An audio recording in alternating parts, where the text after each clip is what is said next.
He has been the man for Manchester City, pretty much the only one, it seems, to be finding the back of the net for them. Here's a look at the top half of the Premier League standings. Manchester City there in fifth, just 3 points off Arsenal, who are at the top. Well, speaking of Manchester City, let's welcome another best-dressed one of our pundits, Nedum Onuha. Nedum, hold on. What about Shaq and myself? I said you guys are always best dressed too, but I have to, they're not here every day.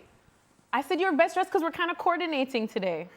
Oh, boy. Oh, I struck a nerve. It's not Stevie that sat here. Wow, Craig's feeling. He's in his feels today, Nedum. Move on.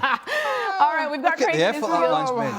But Nedum, big win, I want to say, for Manchester City, but once again, it kind of just feels like Brentford 0, Erling Haaland 1. Well, you could say that, but previously I think all the goals that City had scored at that stadium were scored by Phil Foden, so it was nice for him to be able to break that duck. But yeah, in terms of how the football's been this season, Haaland has been the guy. You sort of wondered last season about some of his dips in form and so on, and quite a few people fancied him to not be top scorer this year, but now here he is scoring yet again. And what I love about this goal is that for all the finesse and stuff that he has with his movement and so on, well, here's a straight ball from Josko Vardiol into space, and Haaland absolutely bodying the defender, as you saw. And for him to be able to do that, to be engaged in that manner, it's not something that we see very often. But it's a big moment for him because it just shows that at times, he can use those physical attributes. Because for me personally, given the size, he's 6'4", you're probably looking at 85, 90 kilos or something. He doesn't use his strength as much as I would expect him to. But when you can play balls like that and create and lead to goals like that as well, at times, you can have all the finesse in the world, but sometimes that brute strength and a great finish is all you need. Do you think, Nedum, there's a conscious effort here, or a conscious thought process from Man City to maybe play that ball a little bit more this season to Erling Haaland, a little bit quicker and over the top to allow him to use his physicality? Yeah, I think, to be fair, perhaps there is, because this is similar to the goal that he scored in midweek in the Champions League. Again, a Josko Vardiol ball over the top, and then it leads to a goal in itself, because at times, for the way that teams play against them, there's a lot of times where they're focused on having to go and play the ball out wide because they're so tightly compacted in that middle area, and Haaland, as is the case with being number 9, playing against the likes of low blocks and so on, don't get a lot of touches, but every so often they will feed him that ball. And it's not like the ball in the midweek was better than essentially the ball today, because in fairness, Haaland had to do a lot of the work from this point. But when you've got somebody who's prepared to be on the right side of their play like that, to be able to have the space on that left side, to run into that space and to want to hold it up or to finish, it just adds that extra dimension to the club. And I think for me as well, the more you see Vardiol doing stuff like that, the more teams will want to drop off then. And as a consequence, maybe that suits more like someone like a Phil Foden getting into the 10 spot. And from there, you know how much ability he has in his feet. And he started really well again this season. So yes, I think they are making more of a conscious effort. But if teams are going to give him that, do it at your own peril, as we saw with Van den Berg today, trying to wrestle with the big man himself. No, the one thing it would and a win's a win for City, 3 points and all that sort of stuff.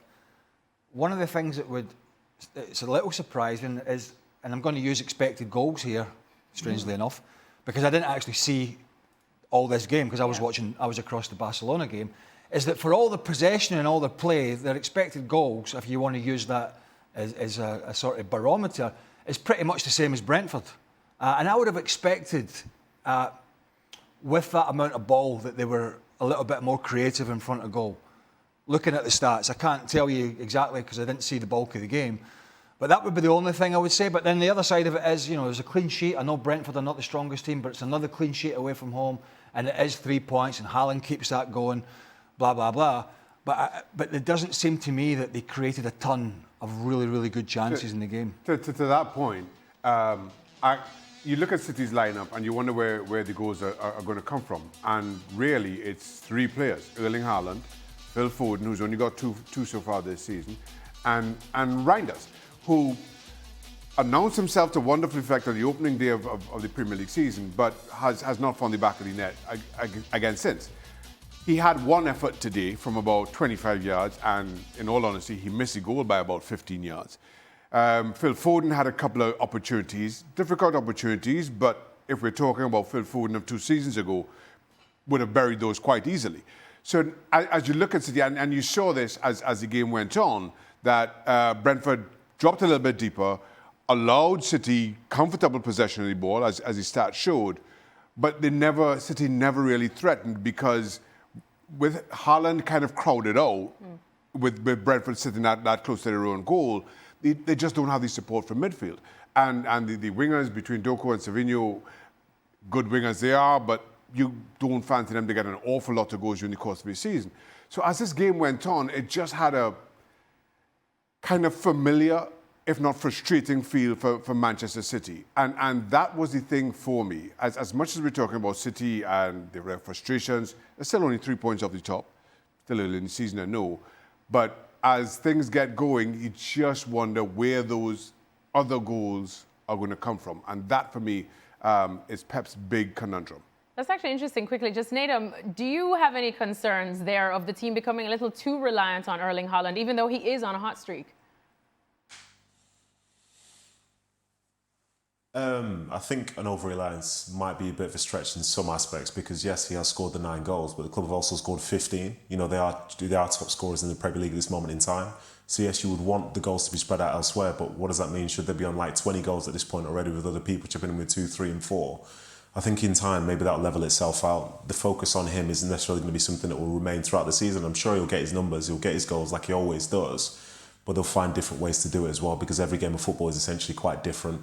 But I think in some ways it's probably better to be able to celebrate the fact that their number 9 is scoring goals because up and down the land, I think there are plenty of number 9s who aren't doing that. And as a consequence, their teams are struggling.